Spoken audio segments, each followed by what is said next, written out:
My wife asked me when I came here, she says, they're not going to give you a microphone, are they? And I said, probably. She says, what a bad mistake. Anyway, so I'll try not to get too loud. Anyway, one thing I want to tell you, just from last night and hearing the questions that's asked, Mario's presentation, Jim's, y'all are getting some great information. If you can't get everything down, you're not going to get everything down. I've been to clinics all my life, and that's how I learned a lot of this is, get with somebody when you get done. Get in their ear. Ask them questions, okay? That's why you're here. You stop and think, you're here for 2.5 days. This got to last you the rest of the year, all right? You're at a seminar. You take advantage of it. When you get done, you want to have a beer with somebody, sit down and talk baseball with them. Ask them questions. Be specific about things. When Mario was talking about situations, he did a great job. It's a very tough subject because everybody wants specifics and they want pictures on the board. They want you to entertain them. Well, there's a lot about understanding the symmetry of the game and what I'm going to do in certain situations. You can't put up on a blackboard. Okay, you can't show pictures of it. You got to understand it. Okay, so one of the things that when I was writing this stuff down is, and this is, we'll get into pitching in just a minute, you got to be a troubleshooter, an evaluator of your kids. It's like when Jim had his presentation up here, and we were all watching the way kids went through their range of motion. You got to be evaluative. If you've got a kid, like Jim says, that's behind his back, okay? We always tell him, take the second base. If this guy's digging back here, he's behind his back, you got to be able to tell, is he getting here though? You're going to have some exceptions to the rule. I'm guilty like all the coaches. I'm very much a teacher of the game, but I'm very structured because of that. All our practices were laid out months in advance, and I'd make adjustments day to day with my assistant coaches. We'd evaluate what kind of progress. But you have to be able to evaluate the drills that your kids are doing and how they're performing. Like Jim said, if you get up there and you're watching your kids throw, and you go down the line, and you've got to be able to help them make adjustments, or they're not going to get better. Coach equals teacher. We were talking a few minutes ago, Steve, and he said, I think a lot of guys want to be drill instructors. I was that way when I first started. Man, I want to go out to practice. We're going to do this drill first, and we're going to do this drill. If they didn't do it right, I was busting their balls. And, and I'm not saying there's not a place for discipline, but you got to understand that you're part of the process. Maybe the reason they're not doing the drill correctly is you're not communicating it right. Or you're starting in the third sequence, and you ought to be starting something a lot more simple and going from real simple to more complex. You got to be the guy that makes that decision. So you got to be a teacher of the game. And the better teacher you are, the more opportunities your player is going to have to be successful. Just like if you're going to go out and beat somebody, you got to be able to assess what your team can do. Do you have a bunch of guys that can really run?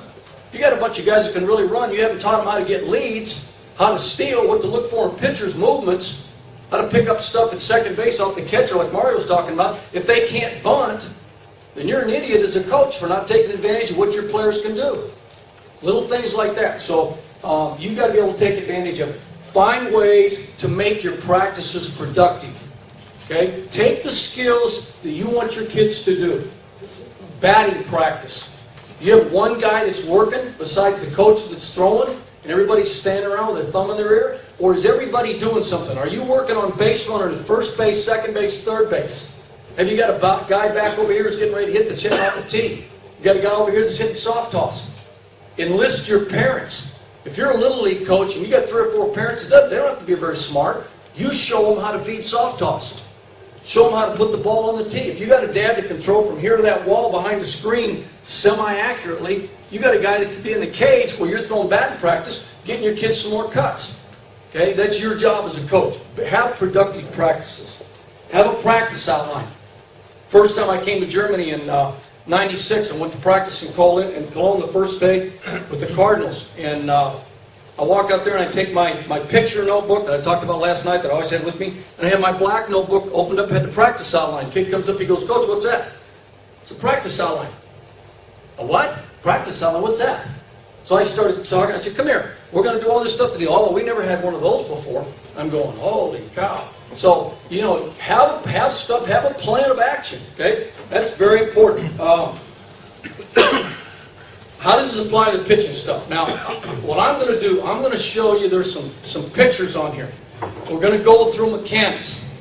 Now, I'm not going to get a lot into drills and stuff because Jim was doing that, and if I get into that, we'll never get through the presentation. So I'll try to mix some of the drills in a little bit, talk about that, but I want to go through the sequence of stretch mechanics, wind-up mechanics, what you can kind of look for. And again, you got to understand, if you got a kid that's a rarity, a guy that's just not going to be by the rules, but even though he's bailing out a little bit, he can throw that sucker where he's supposed to, and he's got a live arm, you got to make a decision there. You may have to back off. There's times when I was younger coaching, I didn't back off, and I was stupid for it. You should have let the guy just keep humping it up. And we've had a couple All-Americans at UNA that did not do exactly what I preached in pitching, but they had everything else going with it. So I touch up on the stuff that worked for them, and I left them alone. But they were enough within the paradigm of good pitching mechanics that they could do what they had to be very successful and go on to pitch pro baseball. Okay. All right, stretch and wind-up mechanics. Stretch, load, gun side out. I think there's another picture on here. Okay, and you've seen enough of this. Here's a great picture. Now, this guy's what I call a short archer. Again, Jim's talking about you got the hand ahead of the elbow right here. You got the straight line. He's behind the belly button. Now, let me tell you something about this that's really important from this position right here. You're watching your kids. Okay? And I'm convinced of this after watching hours and hours and hours of videotapes. It's the reason staying above, but preferably behind your belly button is so important is, if you're going to develop torque from your heel, knee turn, hip rotation in front of the shoulders, from your load position, which this is, that's got to be planted against the rubber. Now, you notice that foot's still off the ground. He's going to land probably flat-footed. It's still closed. This knee's not bent. You don't push off the rubber. Contrary to what they taught for years, you brace against the rubber and you have a violent, torquey rotation in a line to home plate. If this head goes this way, what happens to this foot? It comes off the rubber, you have no position to brace against, and then you start getting this. One trouble thing, if you've got pitchers that are falling off to the side, catapulting, constantly walking by their front foot like this when they deliver, we talked about this earlier, it's something at the very beginning of the motion, not at the end. It ain't the follow-through where they're not picking up enough grass. That's a bunch of crap, in my opinion. You go back to this right here, okay? And if you videotape it, one of the first things I do with pitchers and hitters, videotape them. Find out where they are when they get the foot strike. That's key. Work from there. If that kid's back here at foot strike, I got to do something early in the motion to speed his arm up, get him in a load position where he's in that gun side out. Okay? That's where the troubleshooting, the problem solving comes in. But this is a great picture right here. Now, you got some guys that are a little longer arm.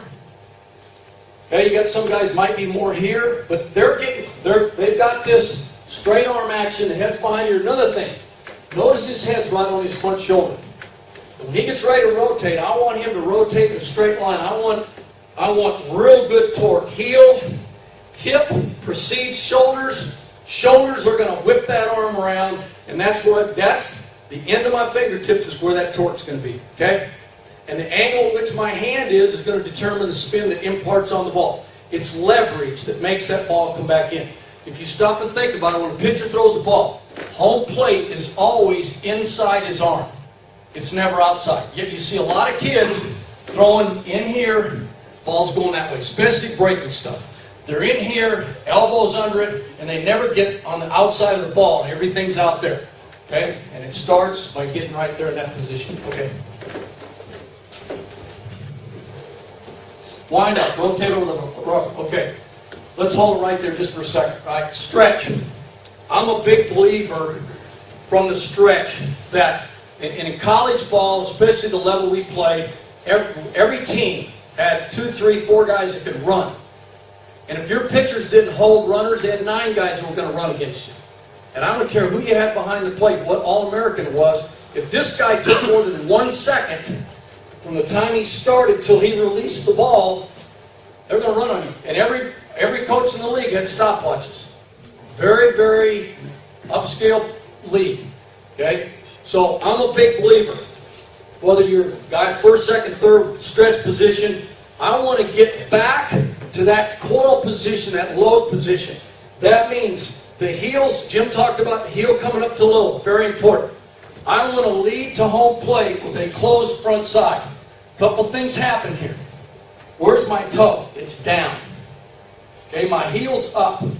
I torque my hips, got a lot of power between my thighs and my belly button that are going to help rotate and lead my shoulders, my arm through the range of motion. But if I load up like this, and as I'm going to the plate, I stay closed. Now as I rotate my backside into my front side, that's what makes it open. I don't want swinging it open. I do that, head goes, release point goes, front side goes, torque goes. Okay? The other thing is if I lead with my heel to the sky, when I get ready to hit the ground, I'm flat-footed. I'm smooth. I'm going from this position straight down. If you take a good pitcher, put a string line on their front shoulder, from the time they get here, it's a straight line rotating right down towards home plate. One of the kids that Jim had on his video up here, if you watched him, he got right here and then he sat in the middle of his motion. What does that do? It destroys my continuity and my rotation with my hips from back here, rotating there. Okay? Very important. So when I teach our guys, I want to get them here quick. Now, I've never been a big elbow guy, but what Jim says makes a lot of sense. If I get here, the thing you don't want to happen, John Smoltz, Mark Pryor, two perfect examples of guys in the big leagues that have had a lot of surgeries. Why? Because they were upside down elbow guys and running out of there, and now they got to whip the arm back here to try to catch up. Very, very, you have a lot of problems with the shoulders. A lot of problems with it. So I want to get in this position and get the arm in that gun side out position as fast as I can. And the faster I get here loaded, the quicker my arm's going to work. And it's a very quick rotation, and there I go. And I want to apply that rotation with the heel, the hip. I'm a believer when our guys come through, I want that hip as fast as it can. Rotate here. I've even taken tennis balls and thrown it at guys with their hands on their hips. And they got to take that tennis ball and knock it straight ahead right there and throw that heel over. It's an over-exaggeration drill, but it works. Okay? I do not want the shoulder going this way. By pulling out, I want to take the backside and rotate it in there. I'm exchanging shoulders. I go from front shoulder to back shoulder right there, real quick. When you release a baseball, I'm going to go from behind the belly button, I'm going to rotate. When I release, most pitchers, they'll go, Jim was talking about the back arching, and that rotates forward. The reason you got to be strong in your core, I'm going to be chest over thigh, straight up and down, and that ball gets right here. I get out here, bad things happen to the arm. Okay? All right, wind up. We talked about, guys talk about you never come to a stop. In the old days, they were, here, all this stuff. That doesn't happen. Okay? So whatever you're going to use is a pump or no pump. When that foot comes down, and if turning the foot at an angle works, I think you got to get the foot down in front of the rubber.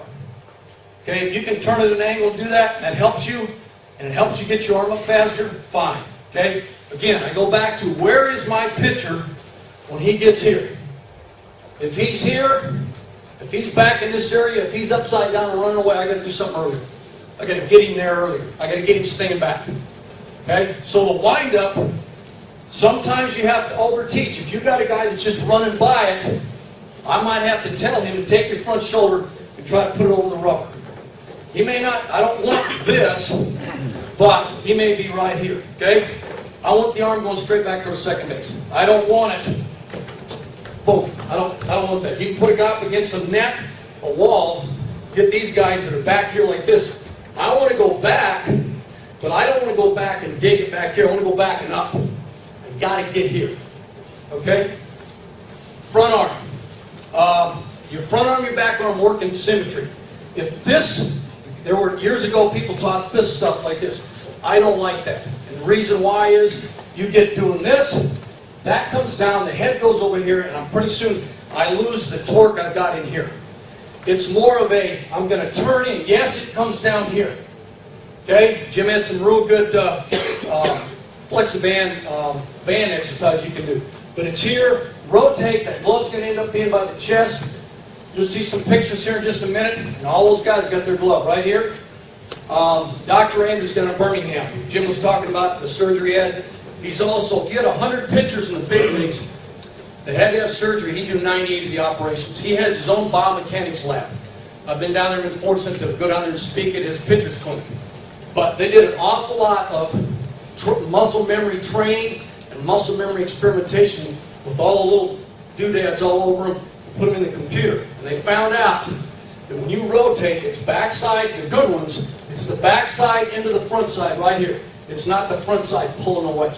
So when you're designing your drills, like Jim was talking about showing the 2 knees, or what I do, I use the 1 knee drill, make sure that's what they're doing. That head's got to stay on head, and they got to rotate around their center line.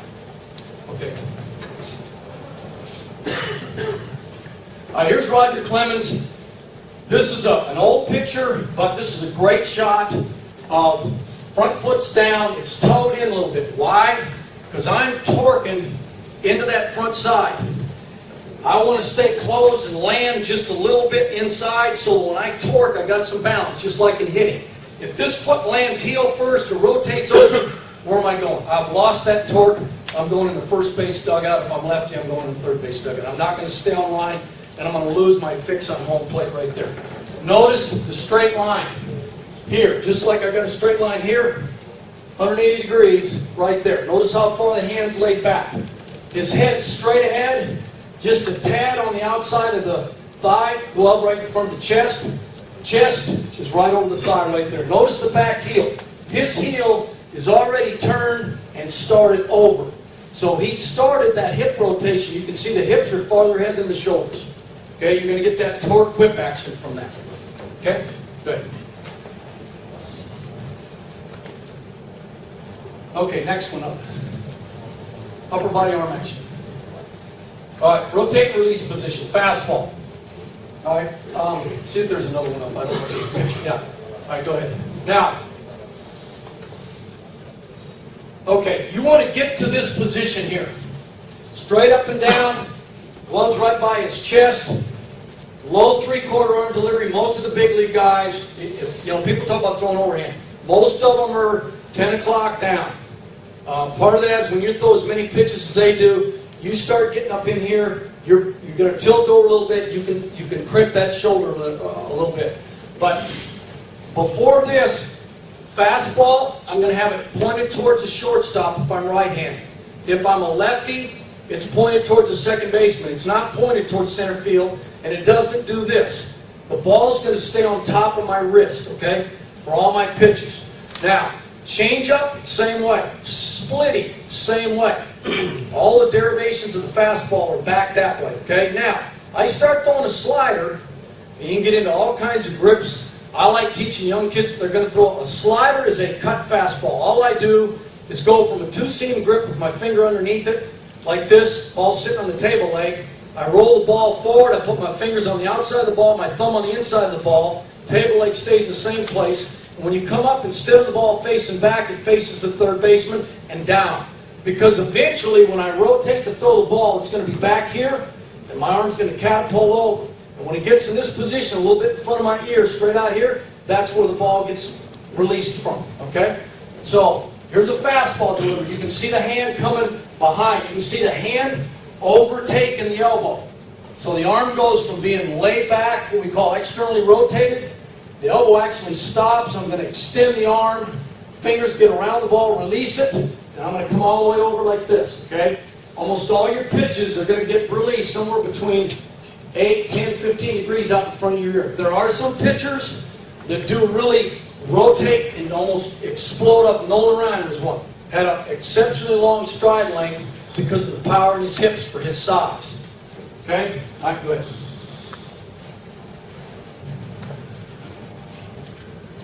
All right, changeup. This is Glavine, Tom Glavine. Great changeup for years. Kept him in the big leagues. All right, notice heels turned over. Front foot's rotated in a little bit. Bent front knee, it's a shock absorber. Okay? Chest over the knee. over the thigh, glove in front of the chest. Again, he's a 3/4 arm delivery. You can see the ball coming out of his hand right there. Again, he's about 8 to 10, maybe 12 degrees in front of his ear if you took a straight line off to the side. Okay, that's where the ball is going to come out of. If you release a ball here, where's it going to go? It's going to be a 52 hopper to the catcher. So you don't throw the ball. A lot of people say pull down out front, it's gone. You got to get everything done back here. Okay? All right, keep going. All right, breakers. The only difference in breaking balls is the angle at which the ball's held in the hand. Now, you see kids curveballs like this. You don't throw a curveball like that. That's a position of weakness. Have a kid get on one knee and say, how do you throw your curveball? He said, well, I do this, coach. And then push down, and his arm's weaker than all get out. The ball's going to be on top of the wrist. If I took a ruler and ran it up the side of the wrist, that's where the curveball is. I'll show you a picture in a minute of that. All right? Here's a breaking ball. Now, the only thing I don't like about this one, his elbow's low. This elbow ought to be up here, and his front arm's up here. Who is that? Zito. Barry Zito. Okay, if I was a pitching coach for the Giants, you know what I'd do? Nothing. Because he's making a bunch of money. Okay, now, if he had to have shoulder surgery a couple of years in a row, I might take the video camera and say, Barry, you know, if you don't make some adjustments, you may not get back up there again. He might listen to me. Right now, I probably wouldn't listen to him. Okay? But the angle of the hand right here is real good for the curveball. You notice how far it's turned in? All right? Now, you saw the fastball delivery. Okay? Now, here's Rob Mann. For years, had one of the best sliders in the big leagues. All right? Not a guy. I wouldn't teach a kid to bail his head out like this, but you notice everything else is pretty good right here. But look at the fingers facing the hitter, pulling the top outside of the baseball. It's a great photo. I've used that photo for years because I haven't found a better one. There's a lot of them, but I haven't found a better one. That's a slider, okay? It's a cut fastball. It's not. It's cut more than Mario Yankees Rivera. Rivera's is a true cut fastball. It's just barely off center. That's why it's so late and so difficult to recognize and hit.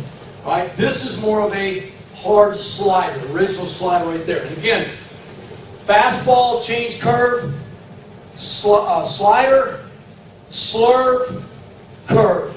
And the ball's going to lay back, and when I get here, curveball, slurve, slider, fastball, change it. Now, I put terms with them. I didn't bring all my Tinker toys with me, but I like to talk about throwing a slider like throwing a knife. If I was going to stick a knife in that wall, I would throw it like that. That's a slider, okay? If I throw a slurve is a harder curveball. Okay, if I'm throwing my curveball 12, 13 miles an hour slower than my fastball, my slurve's going to be about 8 if I throw a slurve. A lot of the big league pitchers throw slurves. It's a hard breaking ball. Nolan Ryan, towards the end of his career, went from a curve to a slurve. Wasn't as hard on his arm. Okay, that's going to be like throwing a hatchet. Right there, throwing a hatchet, going over a big barrel, throwing that hatchet. Whether I'm out here, getting on the outside of the ball, applying leverage. Okay, a curveball is like pounding a nail on a roof with a hammer. It's turned in more. Okay, it's a slower pitch. It's a breaking ball. A curve and a slurve are breaking balls. A slider is a cut fastball. It's a velocity pitch. I want the guy to think it is a fastball. Okay? Any questions so far? We're going through a lot of stuff. Okay? How do you teach this? Again, I don't want to get into a lot of detail. We won't get done in time. But I like doing everything from one knee. Now, the drill Jim's got like this, that's fine too. If your kids will rotate, throw from here, that's great. Get them that rotation to load, that's great. We do a lot of one knee stuff. If I was a little league coach, if I was a juniors coach, we did this in college. Okay, all my pitchers had a home plate in front of them. Well, you got young kids, you don't know who the pitchers are. You might have a kid that's one of your shortstops or an outfielder that's got a pretty good arm. I'd get a home plate for every kid. When I first got to Cologne, we went to the carpet store. Got a bunch of scraps for free. Made home plates, painted them white. Took them to practice, put one down in front of all the little junior kids. Said, okay, we're going to throw over these every day. And we started every day, you went through a routine. That's another thing you got to get your kids to understand. You are not there to be an entertainer. If you were an entertainer, you'd be doing something at a nightclub. Okay? So Your job is to coach them. Get the home plates out. There's a lot of routine in baseball. That's something they need to understand. Every day they come to practice, we're going to throw one knee. We're going to stand up. I call this extended stride. Load, rotate, throw. I'm still throwing to my partner. He backed up a little bit. Still got his home plate. I'm going to throw a fastball. The little guy's fastball changeup. I'm going to teach him two-seam down the zone, four-seam up in the zone. Very important you can throw up here. Even if you're not a hard thrower, changing that eye slot right up here is very important. Okay? Then, if you've got an old enough group and they can throw breaking balls, start them on one knee, throwing that breaking ball. Back them up. Add the lower body. You go from simple to complex, okay? All right, good. Splitting. All right, biggest thing that I find in the States, and I don't know about Europe, but not everybody, a lot of people think the split is a changeup. It is not a changeup. It's a fastball. Okay? I want to throw that sucker hard. Now, this is John Smoltz. Roger Clemens, towards the end of his career. What prolonged his career, besides juice, was having this pitch right here. This was a great pitch for Clemens. He's throwing 93, 94, and throws that 89-mile-an-hour drop off the bottom splitty, and they couldn't make an adjustment in time. Okay? So, again, everything's the same as it was on a fastball, except he's got his fingers split right here. What we used to do, I had 2 or 3 guys that had great splitties. One of them was an All-American for us. He would take a softball, and he'd put it in his fingers. If you were sitting in the office talking to him, he might have a softball doing this. Okay? Piano players do it. All right? They're spreading, what they're doing is stretching those ligaments. Okay? So they don't get pain up in here. He did that. Another thing he did, he took a ball, he had a tennis ball, racquetball with him all the time in his pocket, just squeezing that. So his forearms got strong. Okay? But he threw nothing but fastballs and splitties, and his splitty probably threw 60% of the time. He threw 82, 83. At our level, they'll get your ass kicked every day of the week. But because he had that great splitty, and he threw it up there, and they had to start respecting, they had to try to start looking for it, the fastball was by him. And then he developed a little sidearm curveball. But this is a great pitch. If you can get your kids to learn it, it's not one they're going to catch. Some guys pick it up pretty quick. A lot of guys, it takes a while to get used to pulling down on it. They want to let it slide out of the hand. You got to throw over it. Now you see Smoltz's fingers starting to come over the ball right here outside that ear. Great rotation, good upper body flexion, gloves by the chest, head straight up and down right there. Okay?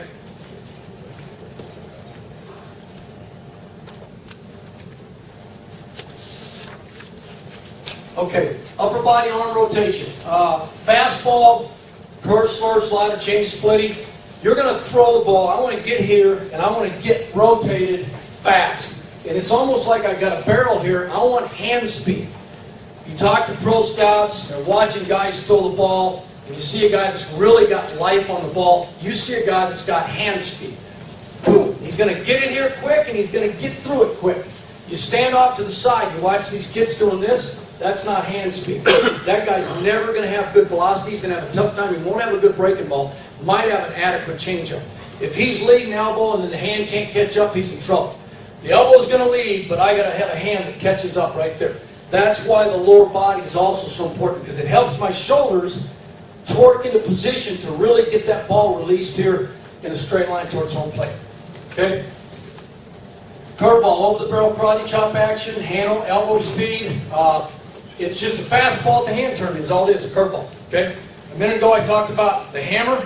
You can also talk about a karate chop. One of the drills I do, I get on one knee, I get a t-shirt right here. I'm going to have Leo come up in a minute and I'll go through these with the ball. I have a t-shirt just out in front of his shoulder. I have our guys get back, hit it with the fingertips, right? That's my fastball. I don't want to hit it like this. I want it right there. Okay? And I put the t-shirt far enough back here that they got to catch up. I want them to hit the t-shirt with their fingertips. Change up, palm of the hand, slap that t-shirt. Okay? I'm going to do a curveball. It's the side of my hand, karate chop right there. Most kids are going to be down here. They'll bail out. If they don't have good backside, they bail out. I want them staying in there right here. You might even have to stand here and hold their shoulder, make them stay in there and get the hand around it. Again, I want to hit that towel over the barrel, big barrel out here. Slider, side of the hand, slur, same thing right there, a little bit more turn in.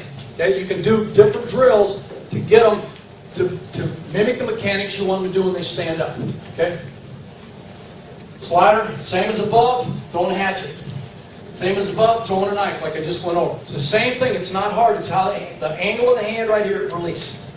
You are going to release a curveball a little bit more uphill. Slur's a little bit less uphill. Slider's more straight down like the fastball. Change up, splitty, I'm throwing on right through the outside of the ball down. Okay.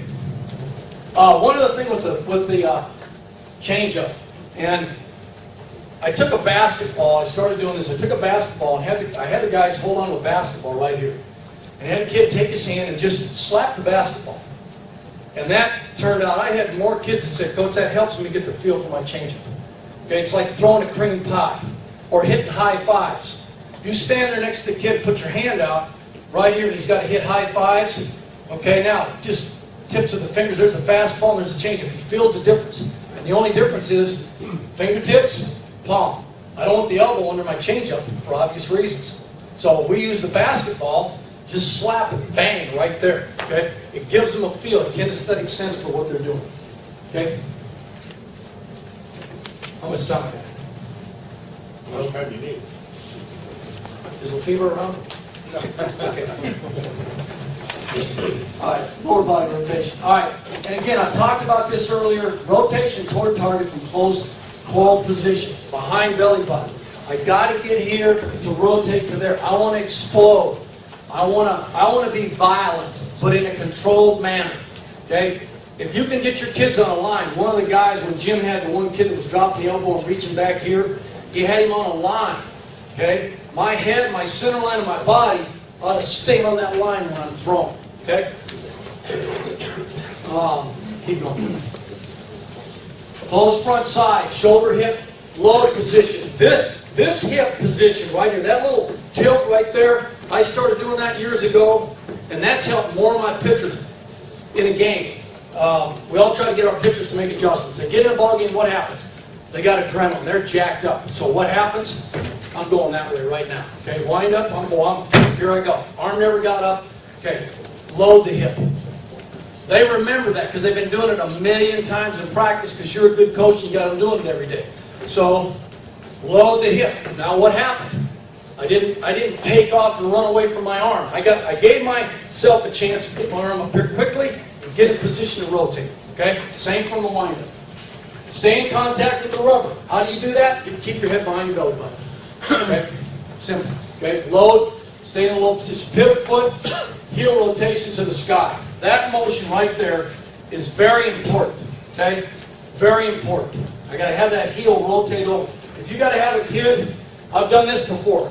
Take a pitcher, put like a cone right here, and I want them to knock that cone over and bring that hip around without bailing out. They got to stand in a straight line. Anything you can do to get them to do this. We do a lot of tubing stuff. I have a belt that my guys wear. It clips on, and there's a little loop right here. And we put a piece of tubing on it. The guy stands back here. It doesn't hinder their arm, doesn't impede their arm action, and they've got to rotate here against that tubing. Okay?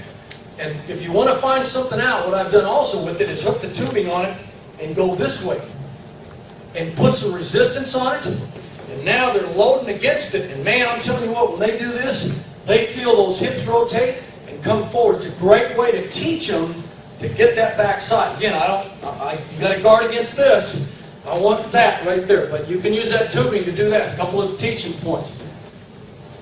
Hips rotate quickly towards target. Front foot plants flat. And again, if I lead heel there, I'm going to probably land flat-footed. Everybody says, what do you want to land? Toe.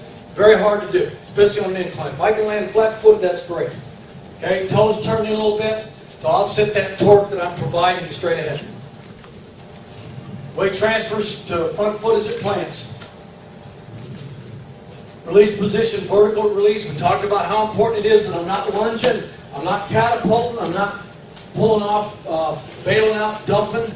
I want to be able to rotate towards the target right there.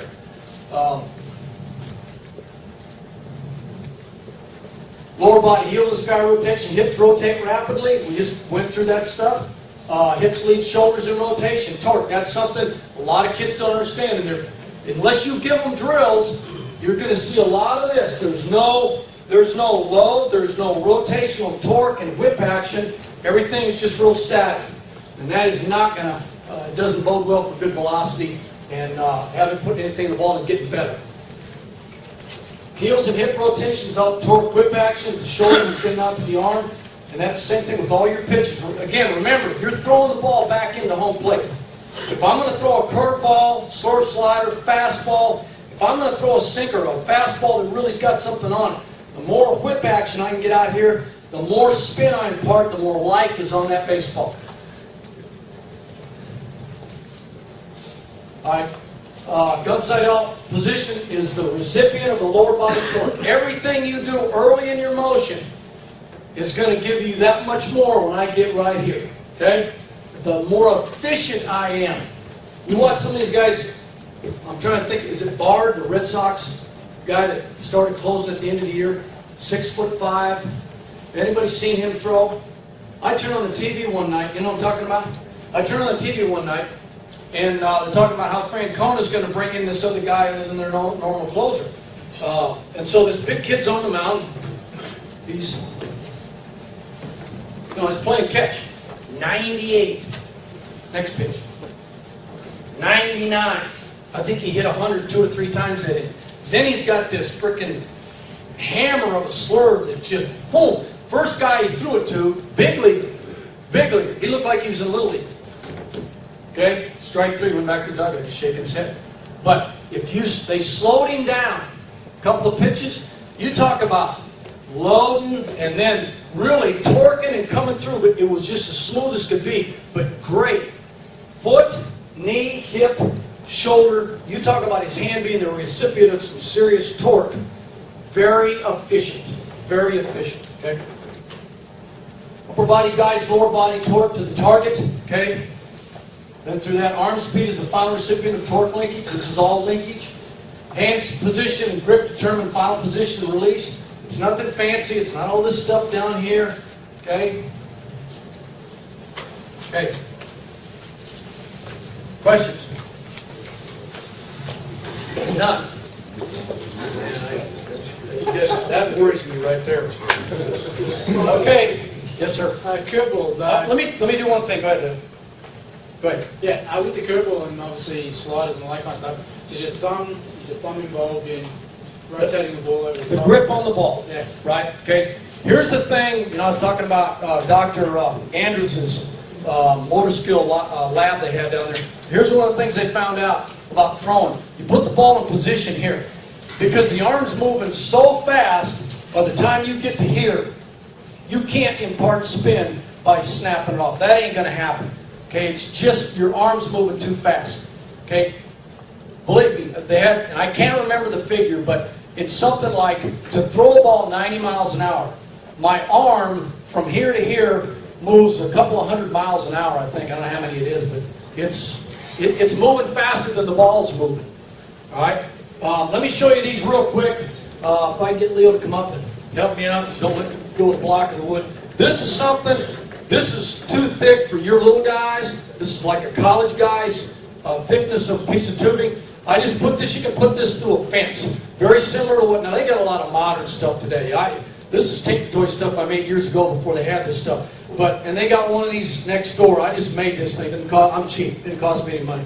Okay, I just get on one knee. I'm going to take a 4-seam fastball. And in this, what you're doing here is giving them a chance to learn motor skills and muscle memory. Loaded fastball, I'm going to rotate and pull. And when you start doing this, what kids are going to do, if you got a front side bailout guy, he's going to be over here. I want to be right here. Don't let go of it. I want to be right here. The guy in the back room, let's laugh. Pull it over right there, okay? I don't need to go all the way through it, but just pull it over. It gives me that muscle memory. If I'm going to throw a changeup, it's here. And I want it loaded. I want a little stress on it. Rotate, get on top right there. If I'm down here, I'm going to be right here. It's a posture change, same angles, 180 degrees right here. Okay? If I'm throwing a curveball, I'm going to get on the outside right here, get it turned in, come over the top.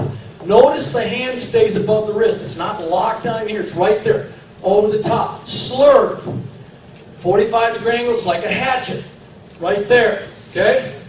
Slider. I'm just barely on the outside, and the thumb is on the inside right there. Pull it over. It's that fastball look right there. Okay? Splitting. Right here.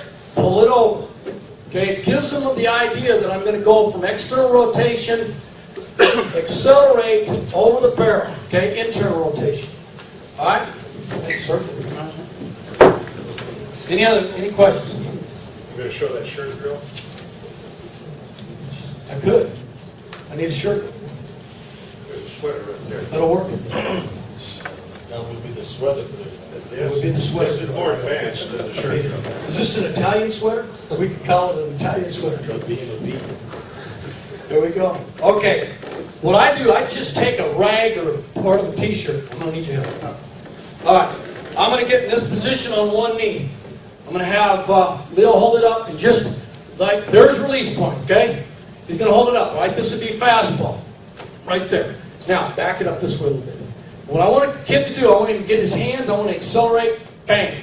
Get the hands through it, right there. I change up, he's going to lower it down his head. I want to get my hand on, right there. What you're going to find your kids are doing on their change up is this. I want to get out there with it, okay? Curveball, I want to hit the side of it, right there. And again, where's my hand when I hit it? Is it coming back in or going out? It's coming back in. Very important. Stand at, you can use different angles when your kids are throwing. Get behind them and see what kind of rotation forward or back or side to side they're doing. Like that airplane drill Jim does, that's a great drill. Okay, so fastball, change up, curve, slurve. I'm a little bit more there. Slide it, right there. And I'm pulling across here. Okay, so I can do all my drills right there. That helps them get the feel of what you're doing. Okay. Thank you.